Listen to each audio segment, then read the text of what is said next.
Hello, everyone. This is Brother Benson, and I'm here with my good friend Makubura on the studio. Today is a Wednesday, and there's quite much that is taking place in the political atmosphere that we will weigh our thoughts on. And I hope and believe that all of you are doing very well. Those of us who also in those of you who join the conversation, it is very important to highly,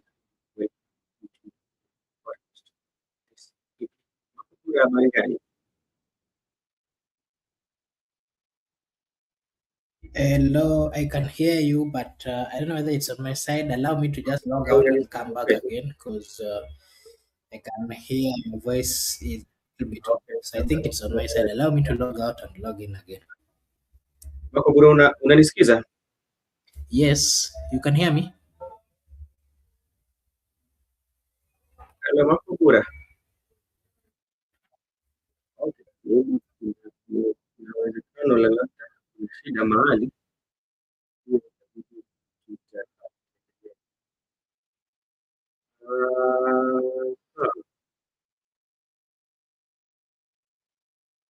Hello, Makobura.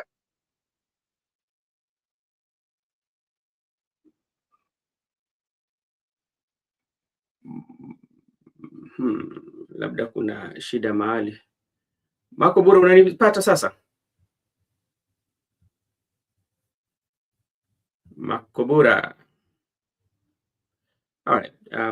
Asante sana, kinakaa kuna shida mahali, but tutajua tutaitatua. Asante sana. Thank you everyone for joining, and even those who will be joining later. There's quite some news that I want to share with you, and you have to get informed. It's very important today. Makobura, can you hear me now? Yes, good evening. I don't know whether I'm clear now. Yes, I can get you now. And the initial say I was not able to get you. I don't know where the problem was. Um, I, I, I, Okay. I just want to share something here. This is bad news, I would say. Bad news to Safaricom users, as government can now deduct money from your M-Pesa without your you asking you for pin. Especially many M-Pesa users are raising alarm after discovering that the Social Health Authority can automatically deduct monthly health insurance contribution directly from their wallets without requiring a pin prompt each time. Safaricom has since clarified that the matter following customer complaint, explaining that this occurs when users have activated M-Pesa Ratiba, the telco standing order service launched in 2024 and separately authorized SHA for auto deduction. So it's something that you have to deduct if you activate it from what is here. So Safaricom says SHA can deduct money from users' M-Pesa accounts without prompting them to enter PIN number. This happens if the user has activated M-Pesa Ratiba, which is standing order service on M-Pesa services. So if you do not want it to be deducted automatically, so do not activate the M-Pesa Ratiba. So Makobura, that is something that also is there for M-Pesa's users, especially if you are paying SHA, it can be deducted automatically if you kind of like activate it, so that is what is there. Do you have anything new?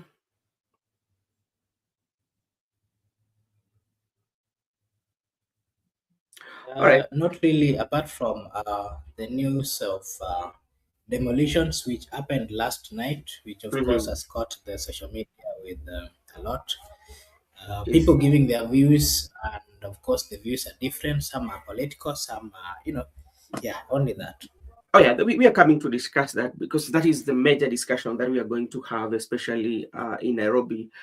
Uh, when you look at especially the property where that is associated with Governor for Kiambu Wamatagi, this according to his accounts, he paid a leasehold for that property from Kenya Railways, and he's saying that it is political. and the people are now arguing. And even if you go to social media, they are bringing some properties that sit on a public land that also should be demolished. They're just asking questions. That is also something that is there. Our neighboring Uganda will be going for election tomorrow, but as we speak, Bakobura, the internet is down. So I don't know why it is always, especially the government in place to shut down internet, especially when people are going for election. I don't know what fear that they have, or I don't know what they planning to do.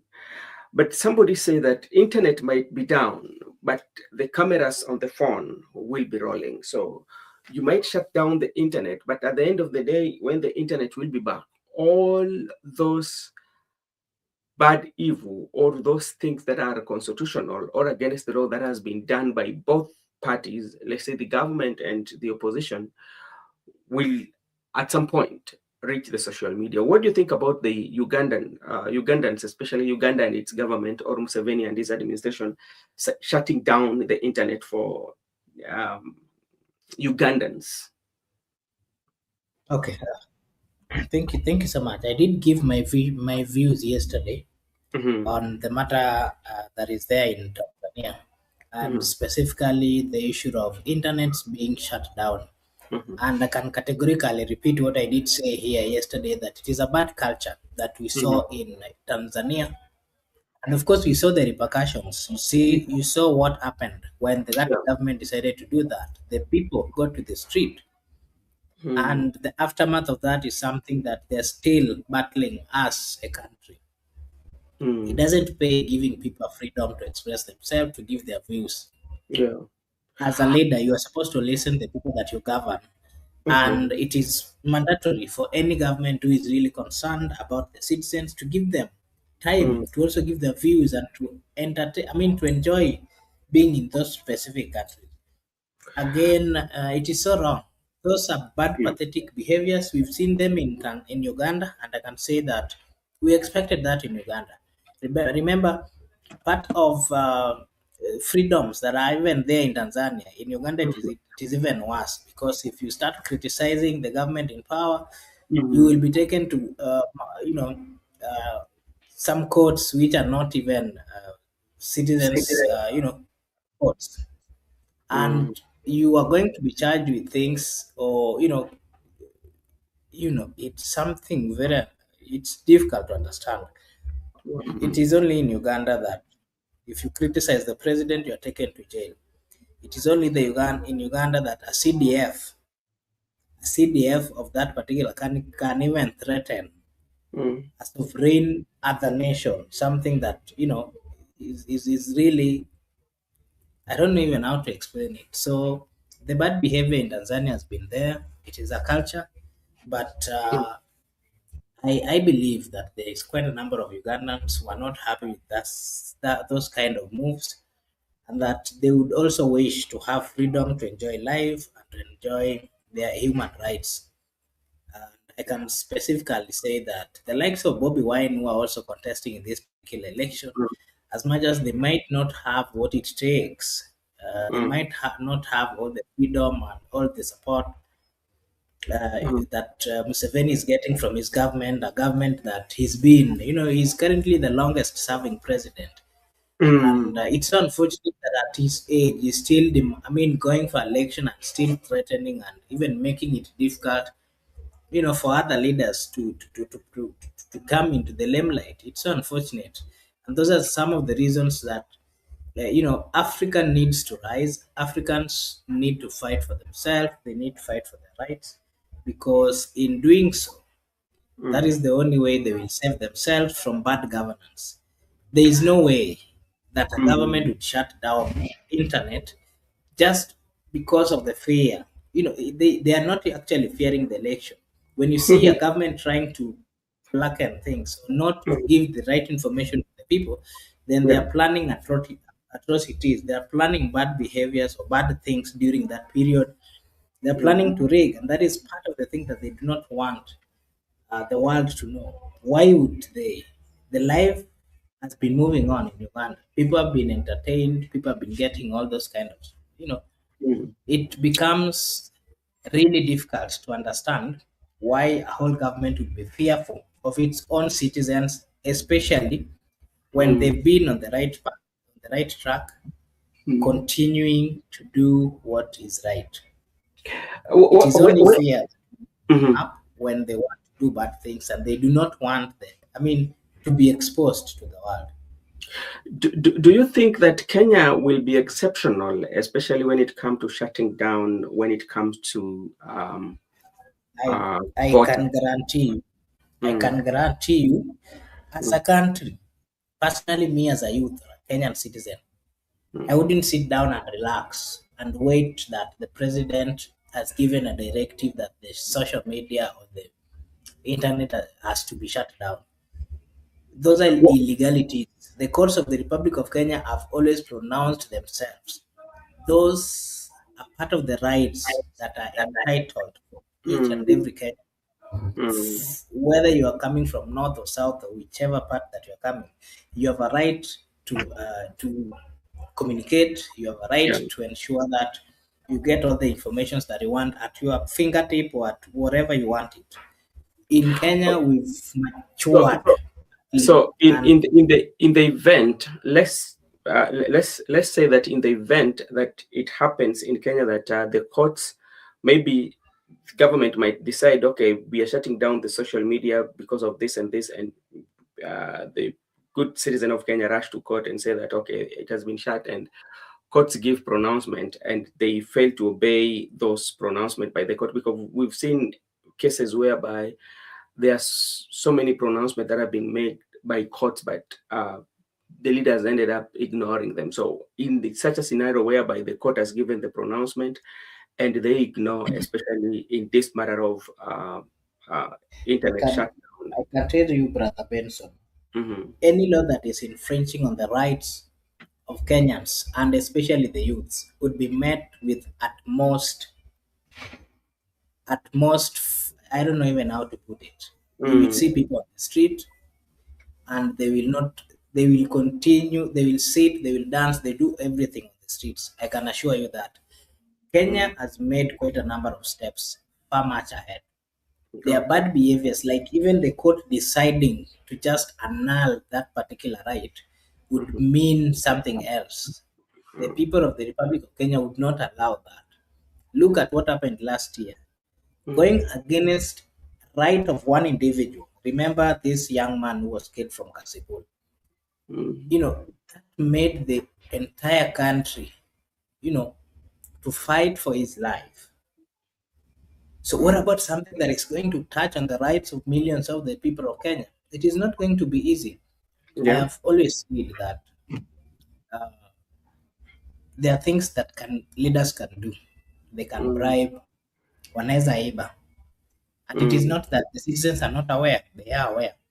The only mm. thing is that when that thing gets to the core, Yeah. the reaction that would be taken by the people would be one that, you know, Mm, they would not be expecting. And that is why some of the leaders have not come into term with the mm, demonstrations and the coming out of the young people who went through the streets. They've mm, not really believed that that was possible. Some of them are still living in denial because mm. they've always lived in a world that they can just do bad things and go away or get away with it. This time Okay. round, it is not as it used to be. We have a Mm, progressive youth, a youth that understands their right, a youth that understand that this is wrong. You can do the wrong things as a leader, but mm, at some point, when they start reacting against the bad things, they do so and they actively participate in mm. giving their views without fear. And whether even you've seen quite a number of them being abducted, being killed, that is not a threat to them. So long as Okay. I can tell you one thing, I do interact with quite a number of youths, Yeah. and I can tell you, majority of them, some they are learned, they have done what it's supposed to be done, but Mhm, unfortunately, they are not having the opportunity to either showcase their skills, to either get employment, majority unemployed, majority are suffering not because they want to suffer, it is because Yeah. there are no opportunities. And then some of them are saying, with the struggles that I've made, there are Mm-hmm. some things that I cannot allow somebody to do, to continue doing. I cannot bend down and beg for certain rights. Mm-hmm. Those are some of the views of the youth, and I can tell you, Mm-hmm. majority of them would not allow certain bad behaviors to continue, especially those that are going against their rights. The only thing that Kenyan youths and majority of Kenyans are enjoying is the freedom of uh, Mm-hmm. speech and partly the basic rights that are entitled they are entitled I mean, in the Constitution of the Republic of Kenya. Those are the only benefits that they have. If you want to curtail their movements, or you Yeah. want to, you know, disturb their movements or their rights, I can tell you they will. The narrative today outside here is that we are living, that you can go anytime, but before you go, fight for what is right, Okay. stand with what is right. That is the narrative. All right. Thank you so much. I can see our good friend Goodyear. Thank you so much for joining PGR6637. Also, thank you for joining. Kenya is hijacked by Ruto. Now youths are uh, gagged by anything they post against Ruto, and others have been killed. So I see Ruto will shut the internet down. Yes, that is the question that I was asking. That if all the we saw it happen in Tanzania, it has happened even Uganda. It has happened even like it started from yesterday. And remember, they are having election tomorrow, so which means they shut it almost 2 days earlier before the election. So our question: what makes us exceptional of what is happening? This is something here that also the Ugandan president, as really said, he says, I quote, Uganda President Museveni, the RNM presidential candidate, has asked the Ugandan courts to speed up the release of Dr. Kiza Besige. Museveni said if re-elected tomorrow, he's going to bring reforms in judiciary so as to speed up cases like this one of Besije. How can you speed up these cases yet to be in power with the same judiciary for almost over 45 years? So what is going to be so special of you being elected tomorrow and makes those changes? Even your 45 or 50 years in ruling, you've never made even one change in the judiciary. So what makes it people believe? These are kind of statements that are being made by these leaders just only to I don't know, to make people happy or to look for votes or what. Because like I believe for 40 something years you've been with the same judiciary doing the same things. So how are you going to speed up? Because it's about the evidence. If you want the independence of all this constitutional and all that. So I think these are just uh, do we call them lullabies or to I don't know. This is how some of these our leaders sometimes they talk. I even saw the campaigns of the president of Uganda, Mhm. and I ask myself, imagine he goes to the streets and to campaigns and he tells the people that these are the plans I have for you. I'm going to change this. I'm going to build the roads. Uh, The question I ask myself is, uh, this is a leader who has been in power for more than 5 years. mm, Within that 35 years, at his old age, that is the time that now he wants to build roads. He now wants to build hospitals. Surely, where are we? And then I ask myself, surely the people of Uganda can do better. It is only Museveni. It is not only Museveni who can save the Republic of Uganda. We have quite a number of good people. I'm not saying it's bad. I mean, we have quite a number of leaders within Uganda. We have quite a number of educated, well talented, in terms of leadership. Look at this young boy from Uganda who calls himself the son of Africa. This young boy who knows the history of Africa at his fingertip, I'm forgetting his name, from Uganda. He has even met PLO Lumumba, professor, and he says mhm, that Lumumba is his mentor. I don't know mm. whether you've seen that one. Yeah, I know him. I've seen some of his photos. He has traveled wide Yeah, enough. yeah. Look at those. Those are kind of things that make you happy when you listen to that young boy. You see the future of Africa. You see the future leadership. In them. We have good leaders in Uganda. Look at this man who has been tortured. He's currently now in hospital. Not really known whether it's hospital, whether it's in jail or what. Mm. You know, these are good leaders. Look at Bobby Wine. A young man fighting for the rights of the people has been arrested not once, several times. He has suffered quite a lot. Look at him. We Mm. have, if you stand fighting for your rights, fighting for the rights of the people, the only thing that they met, you get is you're being maimed, you're being abducted, you are being killed. It is you in Uganda. I don't know if you remember, there used to be a police officer in Uganda who was really against bad culture within the police force in I Uganda think he and died. corruption. He was killed. Not that he died, he was killed. Look at those kind of things. Why would you kill somebody because he's fighting for the rights of the people? Why would you kill a police officer because he's speaking about the bad things that are happening within the police force? What is wrong with that? You know, Mm. People should respect the lives of others. And if you realize that a fellow human being has been talented or blessed more than you, the only thing you can do is to give them way and try stay closer to them so that you get to learn. And that is why Raila operated the politics of opposition for quite long. He gave the people who had the opportunity, the likes of, for example, young people who are coming up, he gave them opportunities. Look at this young man from Kilifi who was appointed as a CS, Fikirini Jacobs. You give them a chance so that they as they Makubura, grow, you get to.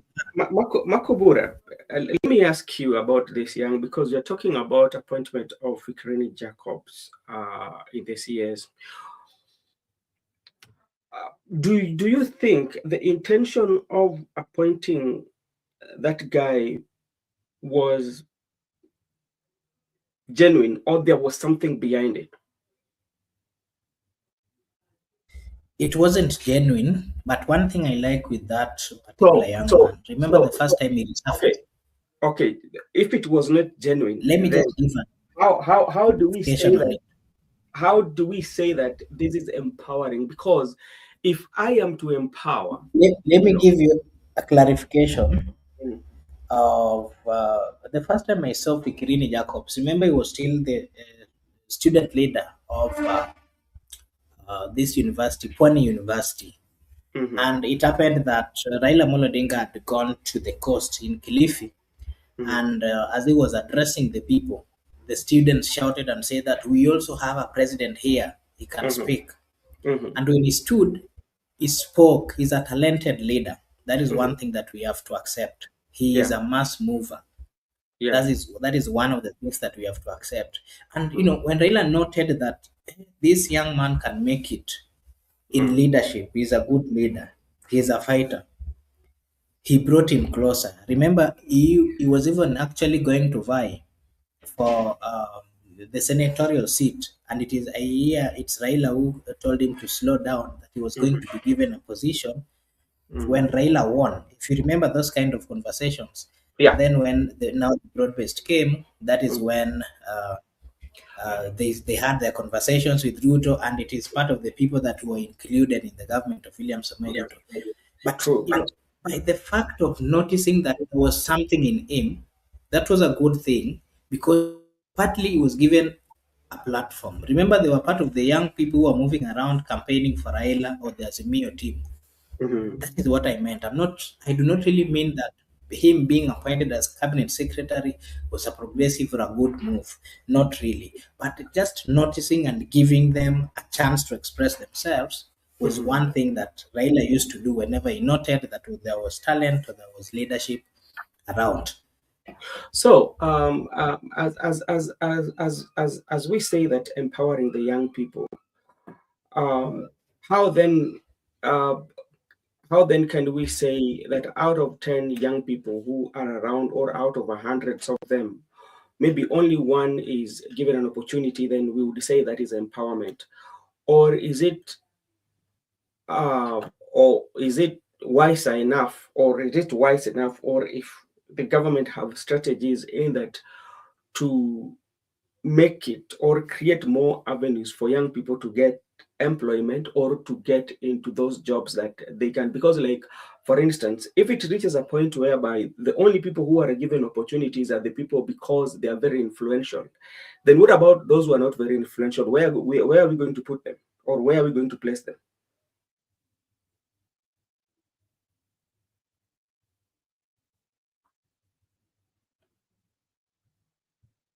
Hello. Okay. Paul, thank you so much for joining. I was just asking. Sorry, Brother Benson, I didn't. Okay. You've said that singling out 1 out of 10, is that empowerment? Yeah, because And allow me. the problem I Yes. have, the problem I Mhm. have with this, or my point of departure, it is Yeah. okay to empower young people. That is something that everybody would want to. But how do we empower young people? Do we only empower young people through positions that are being given, or we can also use other Brother Ben, avenues by creating good avenues that eh, can absorb as many as they are? yeah, I get your take. Mm, But when I did give, or I did use Fikirini Jacobs as an example, I yeah. didn't really mean that he has been, that was the right empowerment. Mm, I've given, a slight clarification on what I meant. yeah. Empowerment of youth, if you want to empower youth, is one, Mm, the first thing is making their lives stable in yeah. the sense that Mm, in whichever way that they can get something, mhm, something to mean that they can be able to get to a position where mm, their daily needs, they can cater for it, they can easily marry. Currently, I can tell you even marriage is a problem amongst the youths. yeah. Those, back in the days, I've read quite a lot in history. People used to marry from 25 years to around 30. You'd find that majority of people would have married at that particular point. But Mm, today you see people getting past 30, and if you start asking them about marriage, the only thing they will, they'll mm, deep down they are willing, they want to get into it. But yeah. they are only fearful of one thing. Mhm, How am I going to manage my family? That has always been the stress that young people are going through. It is yeah. not that they do not want, Mm, it is that the economy and the lifestyle around cannot really allow them to have a good mm, life that they've always wished for. And remember, these are people who have invested either in education, some of them mm, sold land, some of them, have suffered to get to where they are. mhm, But unfortunately, they're not able to get what we call any they're not able to get anything that can sustain them or make them have a life that they have desired. That is okay. what we call empowerment. If somebody can do that to a young person, Mhm, then they are on the right place. But again, there's this saying that fundisha mtu, ukitaka kuempower somebody, mm, show somebody on how to fish, teach them how to fish, so that when you're not there, they'll be able to fish and get food for themselves. That is okay. what we expect from leadership, but it is not there. All right. So Mhm, currently happening is the kind of empowerment we are seeing is out of grid. It's an empowerment that is not genuine. It is an mm, empowerment that is coming with a cost, and that is yeah. now the difference of the. I mean, that is now the challenge that we are seeing with this kind of empowerments. I think that's my Okay. take on that. All right. Thank you so much. We will still engage on the empowerment of young people. Today, I saw somewhere that there was a 22,000 that people got from Nyota Fund. I don't know whether somebody out there had applied, and you were lucky. You are among the luckiest to get the Nyota Fund. So unaweza katuambia na utuambie utaenda kufanya nayo nini. Asante sana. Naona Shaima Hussein, asante sana kujiunga na sisi. Natumai kwamba uko vizuri.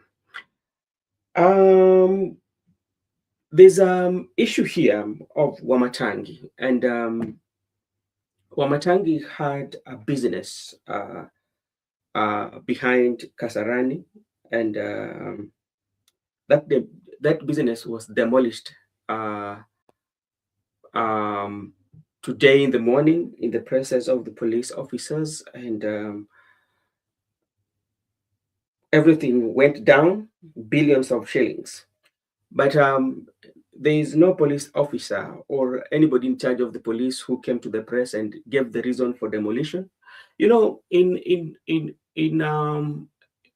some quarters or in some countries, especially if such kind of multi-billion property is being brought down or business areas being brought down, after everything is done, the police officers will come and give the reason for demolition, because like they were there providing the security. And another thing also, what happens in other areas, it doesn't usually happen at night. It happens during the daytime. You know, so the question is, why at night?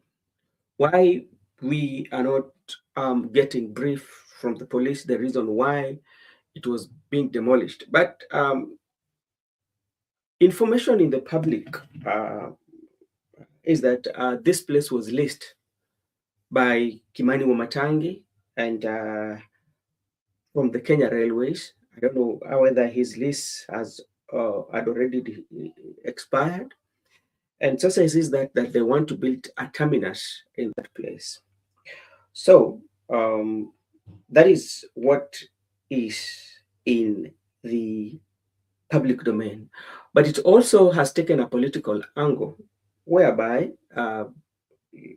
they say that he's not cooperating with he's not supporting the government side, and some people have ended up accusing the national government, especially, to be in charge. Demolition of Mahawatagi's business was discussed with Ruto. Gachagua claims. Rigathi Gachagua will not always miss out on something to say.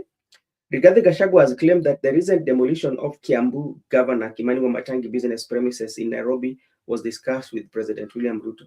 Former Deputy President Rigathi Gachagua claimed that the recent demolition of Kiambu Governor Kimani Wamatagi business premises in Nairobi was discussed with President William Ruto. In a statement on Wednesday, January 14th, Gachagua said the move against Wamatagi followed pressure from members of parliament, MPs from Kiambu. On Monday, 12th January, this evening at Sagana State Lodge, members of the parliament from Kiambu County, led by the notorious one formerly known as his wife, confronted President William Ruto over the slippery political situation in Kiambu County and Mountain in generally, he stated. Gachagua added that the MPs expressed their concern over Wamatagi influence and growing popularity of the Deputy President Party. This expressed concern and frustration over the popularity of. So this is just like a literature that has been reported by one of us. So if Wamatagi is gaining popularity, why then go and demolish his property? Miguda, how are you doing? Hello, Mr. Miguda. Hello, how are you? I'm good. How are you doing? I'm doing good. I'm very much okay. Yes, where have you been? We tried to look for you. We could not find you. Yeah, that's very good. I found you looking for me, but like yesterday I told you I was going to admit a certain student somewhere. So we finished late. I'm just getting to the house right now. That's why you could not get me. Pole sana kaka, mimi nilisahau. Unajua pia saa zingine umri ikienda sana unapata kwamba unasahau. Sisi sasa tunaingia katika ile mkondo wa mwisho tunaitwa babu. Babu. Asante sana kakaangu kwa kufanya juhudi kuungana na sisi kwa mazungumzo. Umetudanganya kidogo ndugu yetu. Kivipi? Ati unaingia mkondo wa mababu. Sasa tuko hapo. Unajua, ukitaka kujua unaingia katika mababu, wimbo ambazo unasikiza kwa redio ama ni zilizopendwa, zile za zamani Ukisema hivyo basi itabidi basi tulete mwenzetu hapa Msimamo atuelezee maana ya kuingia kwa ubabuni, what it really mean, because I don't think so and I don't believe you are not nearing there any soon. Okay, sawa. Lakini tunaelekea huko. Migoda, swali iko hapa. Migoda, I thought you went to Oburu Odinga conference. Who has asked that question? I can't get the screen. Oh, oh, let me tell you a story right now. That's just for introducing me. Yeah. I was following, on my way back. Yeah. That's why you could not reach me, because I was following that rally online. And when I was coming back, and so I had some issues to do with the offline calls. So when I was following that meeting online, the team is divided. Yes. And the discussion we had in the vehicle when we were coming back is that the Oburu wing are ready for the NDC right now, and that's why you saw him doing his politics right at Kamukunji. And Babu winning Sifuna wanted to do theirs at Kamukunji. So we are waiting for them at the NDC. At the NDC, people are going to fight. So it's going to be between the young tax and the old tax. But now the old tax, let me tell you a secret right now, because I was actually having a reliable person with me. So by this weekend, this weekend, we are going to approach. Actually, they are going to kick them outside the ODM this weekend. That's a very sad situation. People like Sifuna, Babu, they are done with them. So what we were saying is that going forward, the TJ Kajwang, Antonio Lwach, Simbarati, you saw Simbarati during the rally. They have bring their boys to Oburu Odinga and assured him to call NDC. So when Babu will come with these boys, they have to fight. Like I told you yesterday, because they're having the state support, the GSU. So expect war. And people are going to be kicked out of that NDC. So it's going to come. It's going to happen. So my good friend Shaima, that's the story I have. I was not on the rally. I wasn't in that rally, but I got the intels that we are going for the NDC. And the NDC, no one is going to be a coward. Everybody is going to be there, even Sifuna and Babu. So it is, you have to take it by force. If you can take the people, so be it. You understand, it's going to be that. No, if you miss the NDC, then you are a coward, because they are the people who have been calling this NDC. So when it is called, you must be present. So that's the news I received on my way back. So I wasn't in that rally, but I got interest and I got information. Okay. Thank you so much, Miguda, for that. And luckily enough, let's pause for Matangi a bit, because Miguda has really taken us to another conversation about the rally that was held in Kamkunji, that is in Kibra. And it was led by Oburu Odinga. We had governor from Mombasa, governor from Kisii, and governor from Homa Bay. The governor from Migori was missing. The governor from Siaya and Kisumu. Definitely the other governors do not have any positions in the party. So their absence is okay.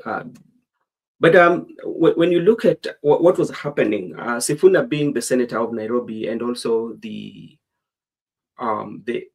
secretary general of the party was missing. And as you said, that they are going to be kicked out, that is something that is underway, because, the only person that has made it not very easy in the party especially to President William Ruto, I think is Sifuna.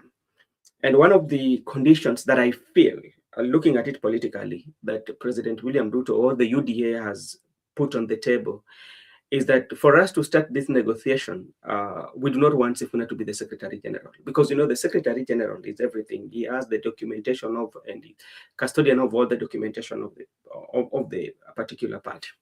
So that is what might happen. Secondly, we know when you look at the history of all these political parties, tell me of any political party that have gone to election, especially even in NDC, and voted for their leaders. All the leaders that are running these political parties have been running on interim basis or appointments.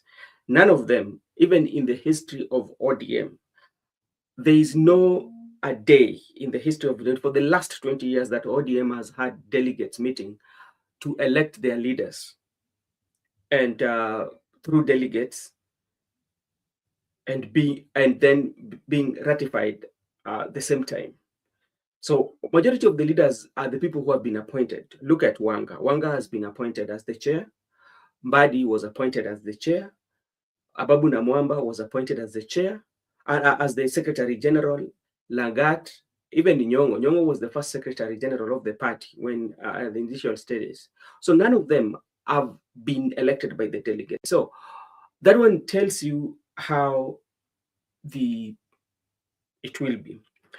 Then before I invite you, even Miguda, because you can tell us more about ODM, the factions of Babu Owino and Sifuna and James Orengo, to me, I feel the way it stands right now, they do not have a chance to fight, because Sifuna is the only person that has a position of SG.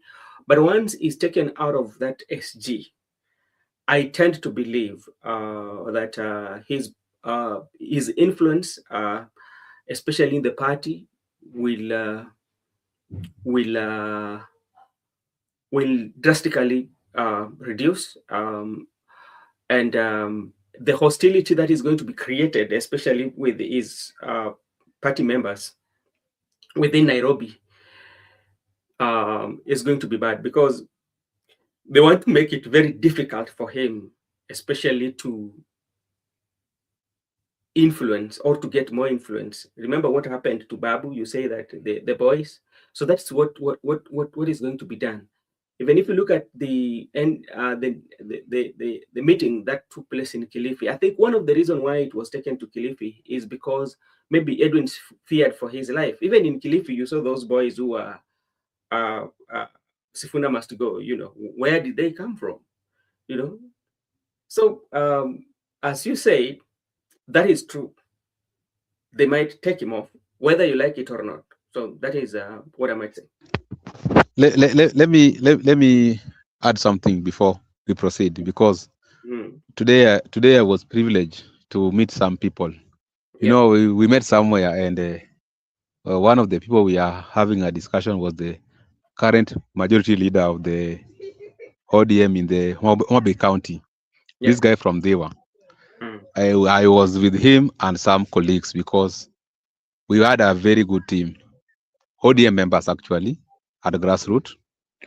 And I was able to get informations. When they speak for those big wigs.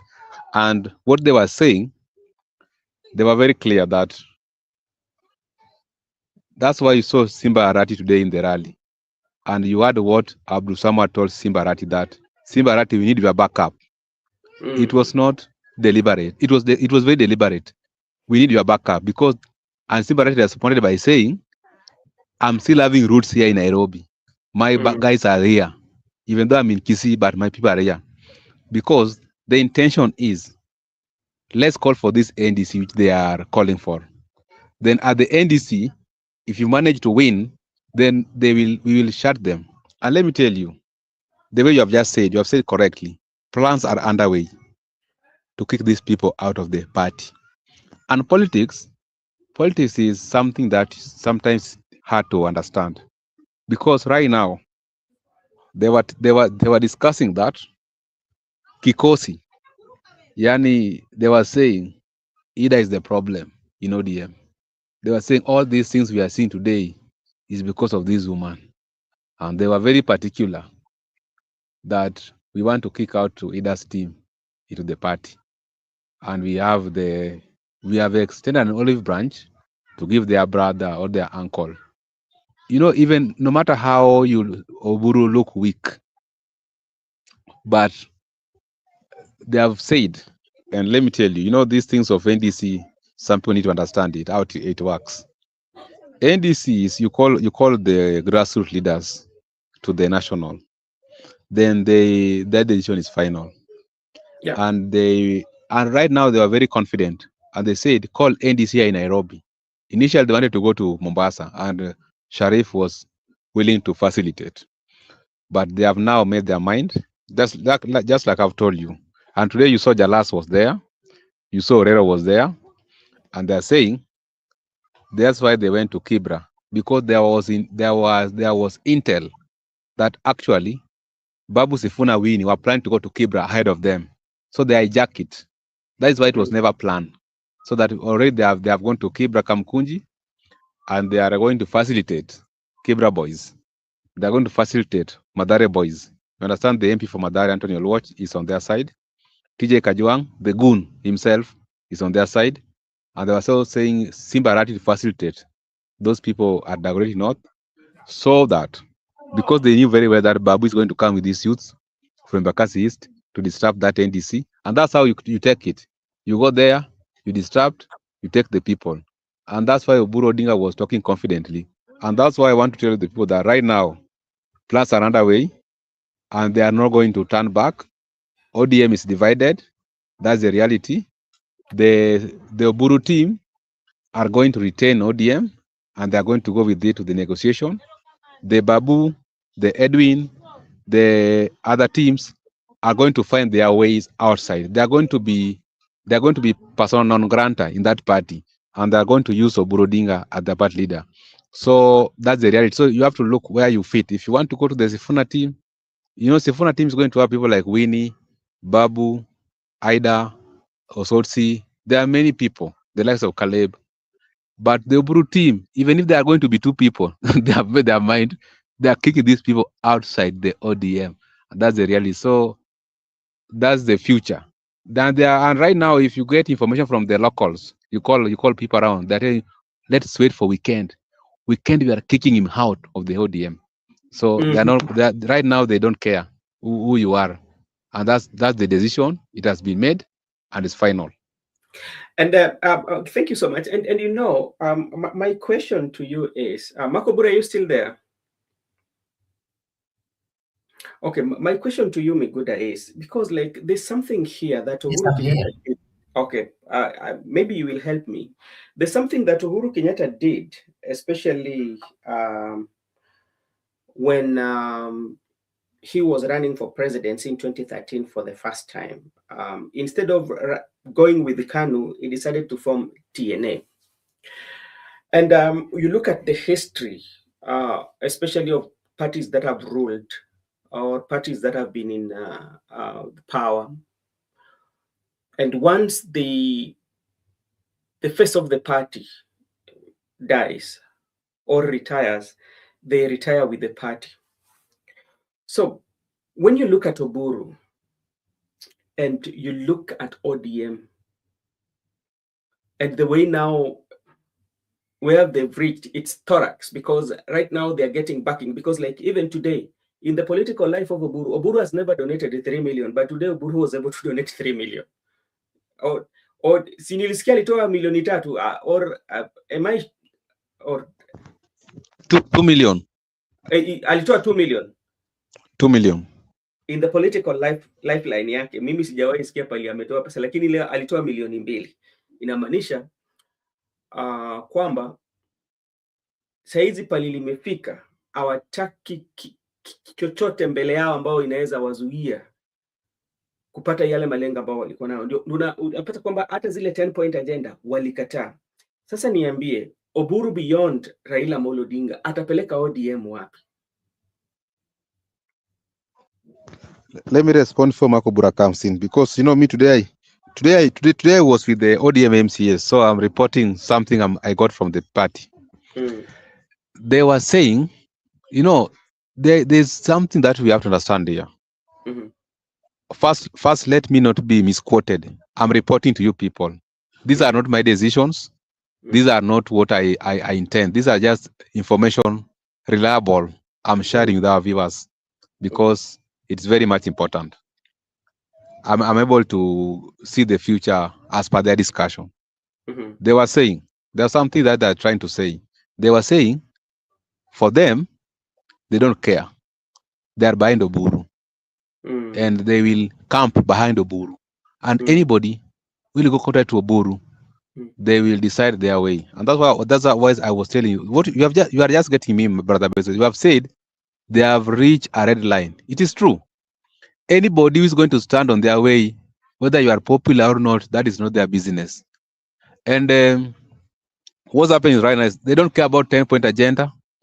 They don't care about narco report. They don't care about Baba, whether Baba was a principal man or not.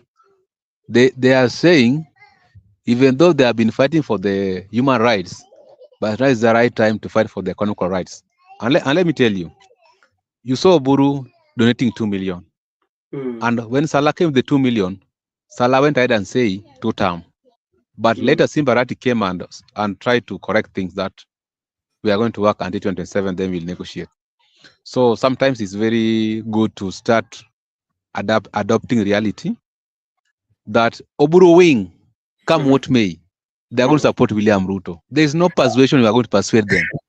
Then Sifuna and Babu and Winnie, they will not engage to people like Oburu.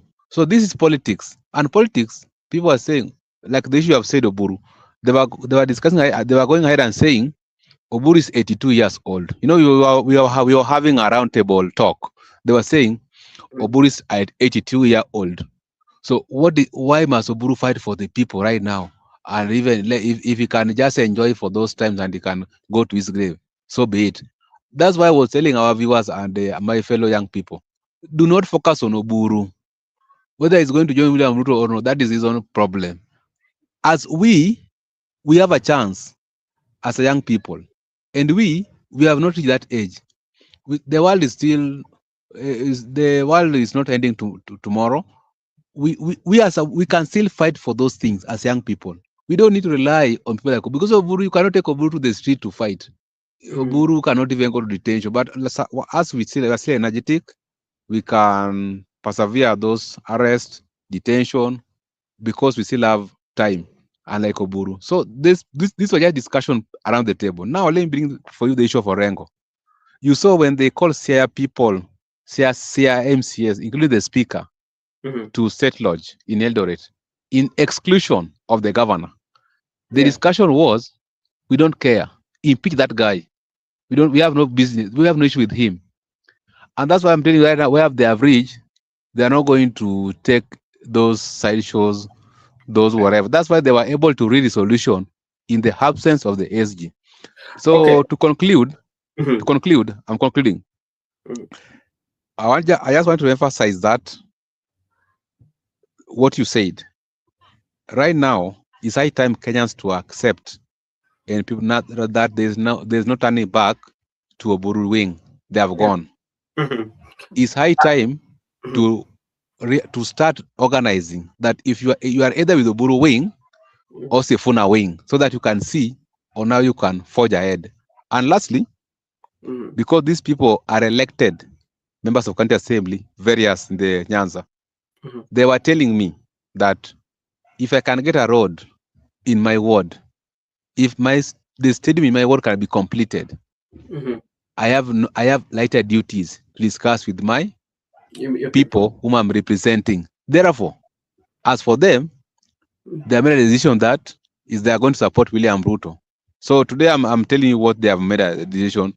So the people who are elected right now, most of them are going to support Oburu because they are saying anybody who is going to interfere with the Oburu decision, they are going to. Oburu might look weak or unpopular, but remember there are some regions that is going to shake those local regions. So they don't care even if ODM is going to remain with two people. That's the reality. So it's high time people like Babu and Sifuna should now give people their followers direction, because they are no more in that ODM. Okay, thank you so much. And one thing with Oburu still rides on Raila Amolo Odinga legacy, and I do not. I'm still convinced beyond reasonable doubt that Oburu has so much influence in ODM, even in making decision. Is the custodian of Raila Odinga legacy. Is there because of Raila Odinga, but is not there because he is very influential. So one thing that will happen is that majority of local leaders that you see around, because sometimes politics is local, especially in their local areas. They also study the ground. Like for Sifuna and Babu, we know they are quite much tricky because they're in cosmopolitan, and it's quite much very tricky. So they have to find a way of balancing their political journey. But for me, what I'm convinced beyond reasonable doubt, because if you're very keen, Makobura, you will also have to talk about this. When the Central Committee met in Kilifi, they had resolutions that they came out with. But there's one resolution that immediately everybody, that is both UDA and ODM, are so much on it. The path to giving the green light for Oburu to negotiate with UDA. And they're mentioning that each and every time that Oburu and the NDC has made a very good decision. Listen to what Kaluma is saying, listen to what Otieno Kajwang is saying, listen to TJ Kajwang, all of them, what they are saying. It tells you that, okay, the decision has already been made. And I think this is one of the cards that maybe the UDA and the president placed on the table for the ODM, and say that, okay, if you want us to start this negotiation, one of the things is that we do not want people who are going to distract us from our negotiation. We do not want the likes of James Orengo. We do not want the likes of Sifuna. We do not want the likes of Babu Owino. We do not want the likes of everybody who is opposing, people like Caleb Amisi. But Sifuna is the person that is the target right now. And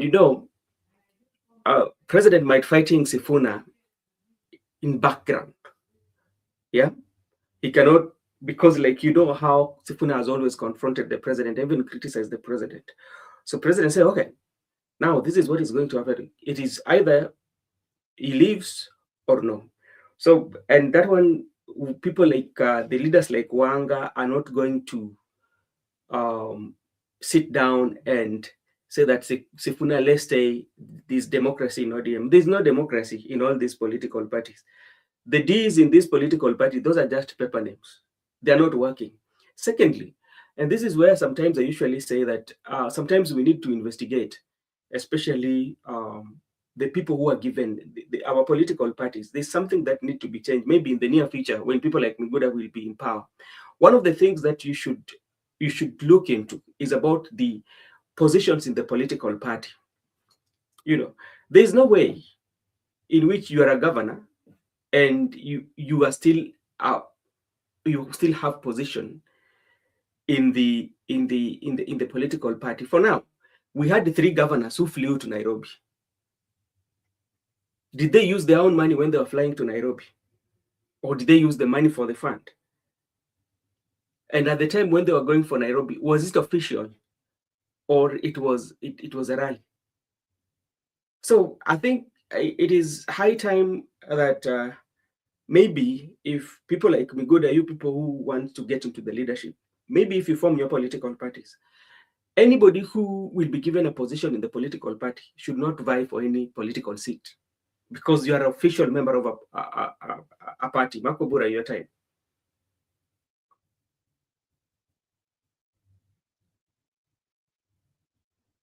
That reminded me of something that has always been there to Kiambiwa, that young people are the leaders of tomorrow. And the only question I've been asking myself is, how are the young people leaders of tomorrow if they're not even being given a chance? there's no any motivation. Most of time wanapewa tu vitisho. If you are not able and willing to be with us on this platform, unaambiwa that you can go look for another place, and that is the narrative everywhere. Look at, for example, what is happening in ODM. If you cannot comply or follow what the party leader is saying, then you can look for another party. Na hizo tu ndio vitisho zenye wanapewa. And remember, the people are giving these senior members of the society. These are people in their 60s, in their 50s, who still wants to get hold of power. And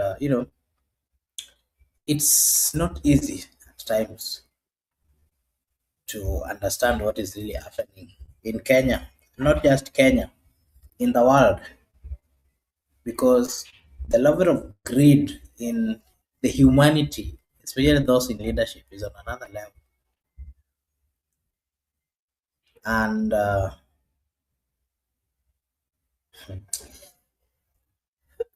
they say that God for us all, man for himself. Allow me to welcome a good friend, Msimamo. Msimamo, karibu. Tuambie umeshindaje, na vile vile we've given our views on quite a lot the demolition that was happening in Nairobi, and we understand that those properties were for the governor of Kiambu, Kimani Wamatagi, and we also saw what was happening in Kamkunjo in Kibra, where ODM leaders were there, and they were saying that if you're not ready to listen, you should leave the party. You can give us your take on those ones before we move to something else. Msimamo. Unanipata? Nakupata vizuri ndugu yetu. Asante sana. Habari ya studio hapo, maana sisi wengine hapa tuko salama, lakini japo tuko safarini, kwa tutaongea kwa kifupi, alafu tuendelee na safari kidogo.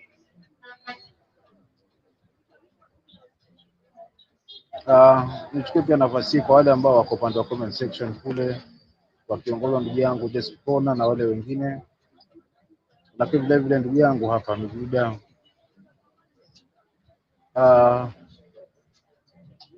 na kuna Paulo, kuna wengine wote ambao wanasikiza pia. Kiukweli mimi sitakuwa mrefu wa maneno kwa sababu kama nilivyotangulia kwamba niko safarini, na kiukweli ni kwamba ubomozi ule unakinzana na matarajio na mapendekezo ya mahakama. Sasa sijui kimtazamo wangu nani iko juu zaidi ya mahakama, ama nani anaweza kinzana na maamuzi ya mahakama, kiasi kwamba sheria haifanyiwi, yani haiheshimiki siku hizi. Sababu kama ndiyo kweli majengo yale ni ya bwana yule gavana, lakini yana matatizo ama tashwishi, lakini zipo njia za kisheria. So unaona kuna tetesi wanasema wamekuwa mahakamani, walistopishwa wasibomoe, lakini wamebomoa vivyo hivyo. Sasa sijui kwa ni namna gani ile. So kama nipigeni kama madai walivyodai kwamba mahakama ilikuwa imetoa oda usitishe ubomozi huo, lakini imefanyika hivyo kwenda kubomoa, basi ni sana kwamba pia kuna tatizo hapo la kuitii sheria. Lakini vile vile haswa hawa mabwana kusema kwamba mtu ambaye atakuwa asikizi chama ashike njia aende. Sasa si nani mwenye chama, kwa sababu wote ni wanachama. So kuzana kwa hali kama hii kwamba wengine wasikizwe wengine wasikizwe maoni kwa sababu hakubaliani, sio ni kama kuna tija, wala hilo ndio suluhu ambalo yule ambaye yuko chini masinani kama mwanakereketwa wa chama kwamba labda vile itakuwa analichukulia poa. Kwa sababu chukule mfano haswa wale wapenzi ambao wamesimama na mfano upande wa kina Sifuna, alafu upate kwamba kuna maneno kama hayo, tunakuta kuna pande mbili, wale wanaunga wale hawaungi. So bado sisi kuna mkutano, na kwa hali hii kwamba chama ndio kimeisha mazima, hata wakijaribu kurekebisha kwa kila hali, lakini kwa kweli chama ambacho kitakuwa hakina uwiano na hakina ili kwa pamoja kuzungumzia hali zao, kwa kweli itakuwa ni kizaazaa. Alafu pia umeniuliza swali lingine la kwanza kabisa limenitoka, labda vingine unikumbushe ili niweze kumalizia hapo kaka. kama unanipata.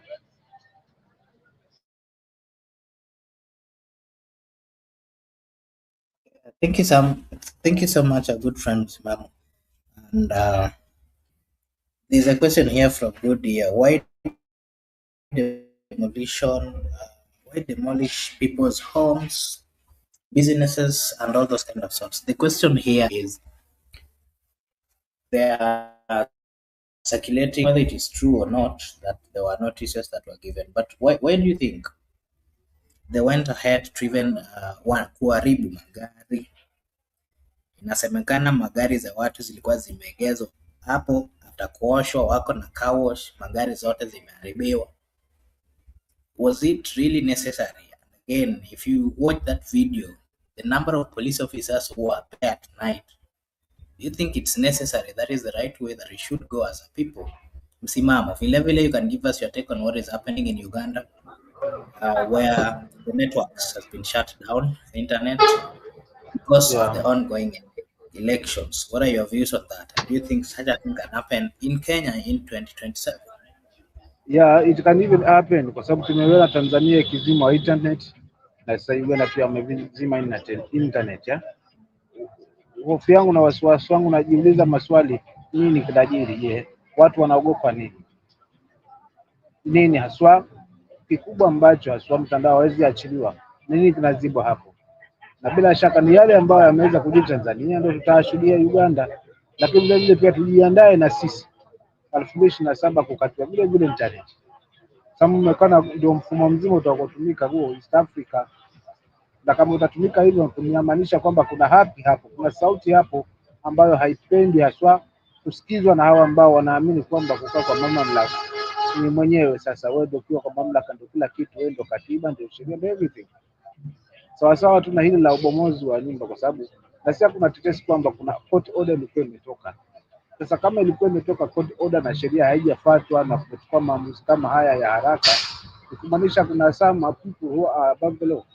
Kwa kama ni hivyo, sisi bado tuna mapungufu ya kuweza kuitimiza ile sheria ambayo tumeiweka kama mwongozo wetu. Kwa hivyo hayo ndio ambayo naweza kachangia, lakini kama ya Uganda kuzima internet haina tofauti na yale tunajiri Tanzania, na ni hivyo hivyo itakavyotumika pia huku kwetu wakati ukifika. Labda hilo ndio langu ambalo naweza nikaongezea kaka yangu hapo host. Asante.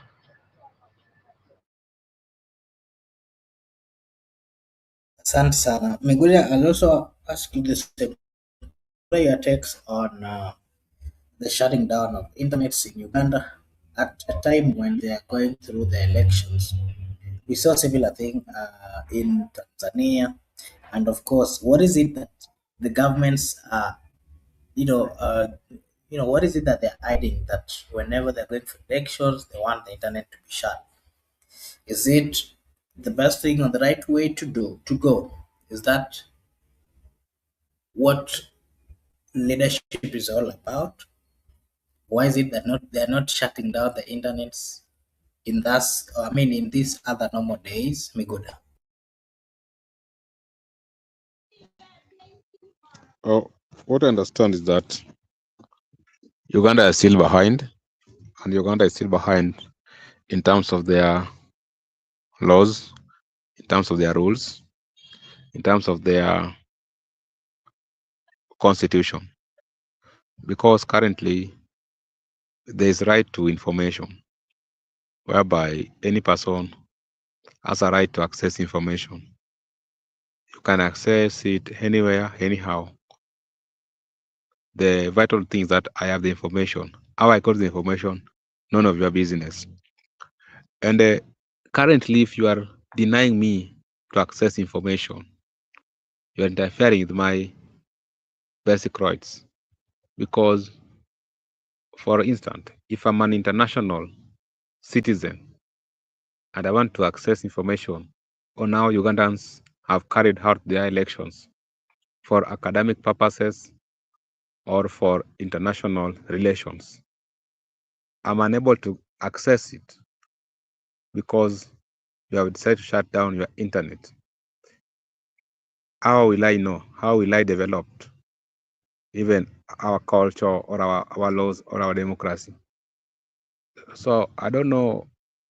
There are problems that they're behind, but what is very much important, when anything happens out of it, it will be justification that there was intent to do so, to execute whatever will happen. For instance, in the Tanzanian, when people died, the government denied that people never died. But later, people died. What happened? Internet was shut down. So it's justification that the government of the day shut down internet purposely to kill people. You interfere in the people's fundamental rights by shutting down the internet. Our neighbors in Uganda need to wake up and just to fight for themselves, because no one is going to fight for them. Like Tanzanians should look. Even us in Kenya here, we are not contented. We have issues with governance. And that's why even today people are fighting. People are advocating for good governance. People want transformation. So it is a work in progress across the African. And what I can just say that you can only fight for yourselves. You can only fight for by yourself. No one will come and fight for you in your country. We can only do what we call, we can give public view, or we can decide only to do awareness of what is happening as international students, citizens. But the major part is the Ugandan people. Right now, they could be in court protesting the decision. Right now, they could be in the street protesting the decision.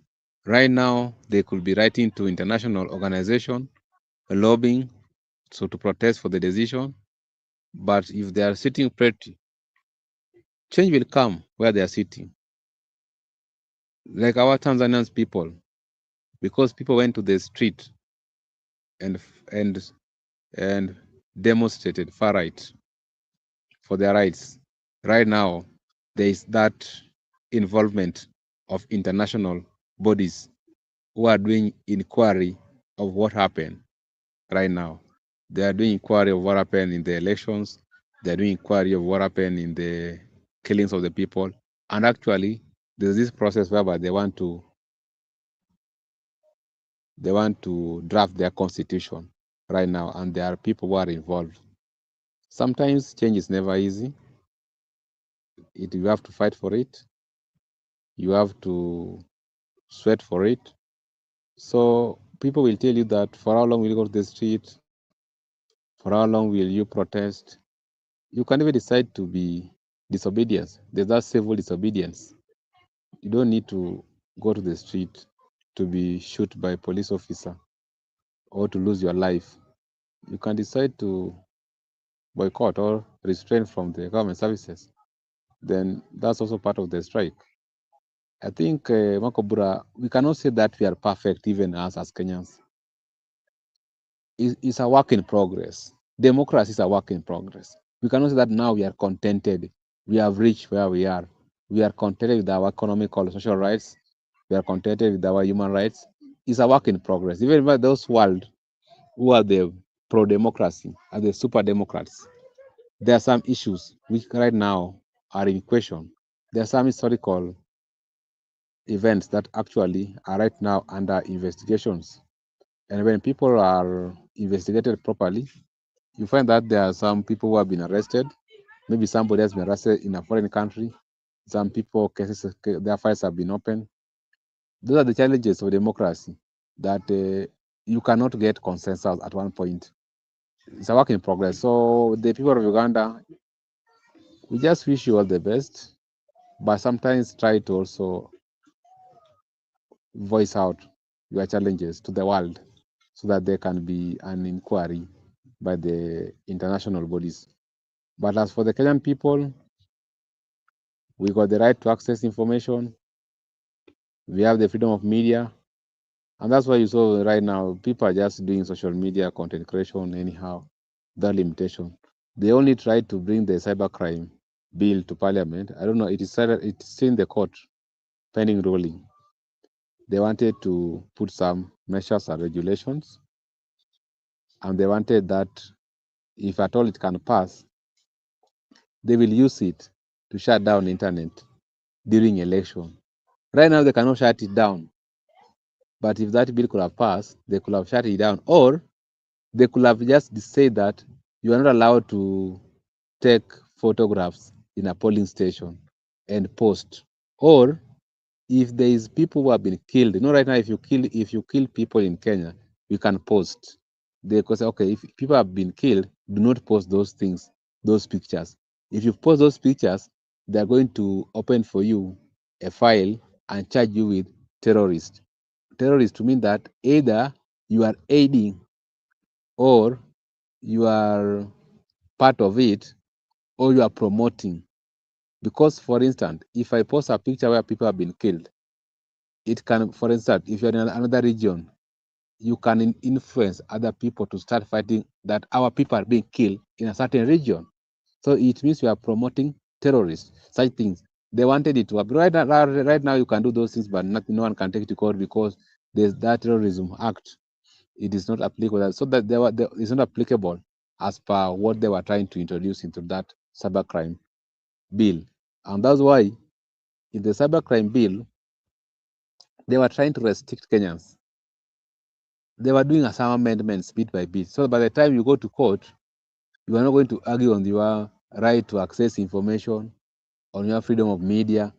They will pin you down that act. And that's how they will charge you and convict you. But the good news is the judiciary is watching.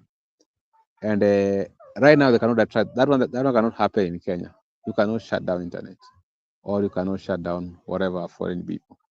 And that's why when we were demonstrating on that day, Ruto has no option. When Gen Z invaded parliament, he has got no option but to allow it to happen until he brought in the military to the internal affairs. Because you cannot shut it. How? Who gave you that authority? So I think it's high time we also encourage our people to, as we struggle as Kenyan people, we are not contented. We are not yet there. We should also pull our neighbors to be where the world is.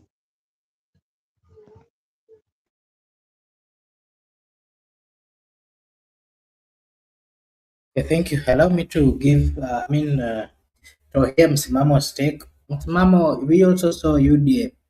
After some few days, the ODM members decided that they're going to have a conversation. They permitted the party leader to have a conversation with the UDA party. And today we also saw a meeting that was held by the president, and UDA as well has permitted their party leader to engage ODM. And of course, it is an engagement that is all geared towards 2027 and the working arrangement for the next general election.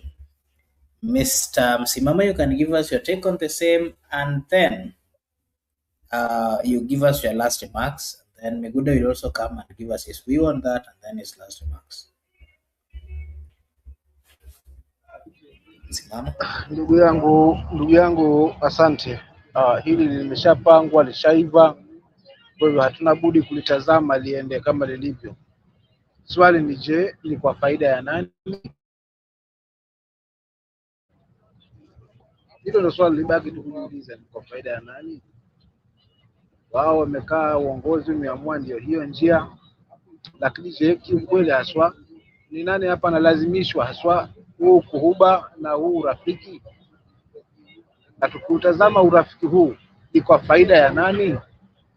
But hatuna jinsi, kwa sababu kama wao ndio wenye uongozi na ndio wameamua hivyo, wafanye kila ambao kwao wana kinatija, wache wafanye. Lakini je, mwananchi amehusishwa kikamilifu, ameridhia, ama ni kubandikwa tu kwa sababu anabebwa kama kapu, kama jembe kwenye kapu? Na kama anabebwa kama vijembe kwenye kapu, basi halina tija kwa mwananchi, ni kwa faida yao, kwa hiyo walifanye kwa faida yao. Asante. Hii ndio kuongezea kwangu hapa, asante. Asante sana Msimamo, labda kabla ukuje kutupea maoni yako ya mwisho, you can also give us your take on Ndindi Nyoro, the member of parliament of Kitaru, who has promised that every student in his constituency will only pay 500 shillings for them to learn in that particular constituency. whether you're residing or whether you're learning in that particular constituency. What is happening? Why are we not seeing such moves in other constituencies? Msimamo, tupe maoni na maoni zako za mwisho as well. For hii ya Kiharu ni maamuzi ya kiongozi kuamua kuona kwamba hiki ninachokipata kwenye mgao wa CDF wacha nikafanyia lenye tija, na utakuta maeneo mengine viongozi kwanza hapo ndo kwenye kula kwao, wao wanang'ang'ana kuzipigia debe.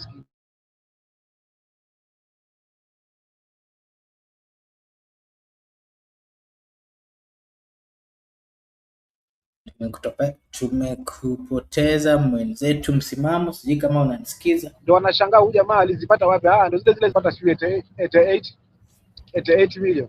So hiyo anaifanyia kazi kwa minaji ya wale ambao anawaongoza. Sasa wasishangae kwa sababu hajakuona kwamba hizi zinamfaa. Alijua kwamba hizi za wale ambao ni walengwa na anazifanyia kazi. Kwa hivyo kufanya hivi inawezekana. Sasa kama hii tu kwa pamoja inawezekana, hivi mzee sasa analipa 500. Bora isiwe katika taifa. Shida liko wapi? So ukijua shida iko wapi, tuondoane na hiyo shida, alafu tujipange vizuri ili tupate hawapi na ndilinyoro wengi asoka katika taifa. Asante.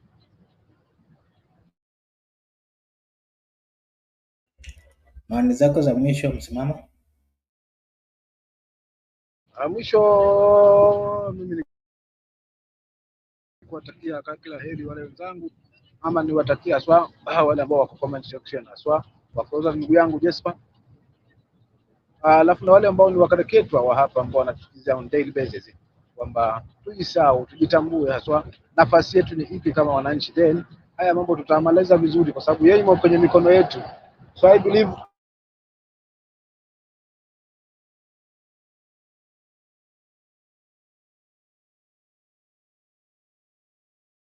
shindikana na wengine wanavyotaka kutufanya, basi itakuwa ina tija, ila kubaki pale pale tulipo, na itakuwa ni hasara kungojea maembe juu ya chini ya mnazi. Asante.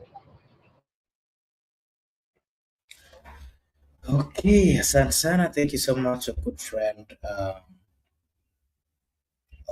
good friend for taking time to join us as well. We appreciate so much.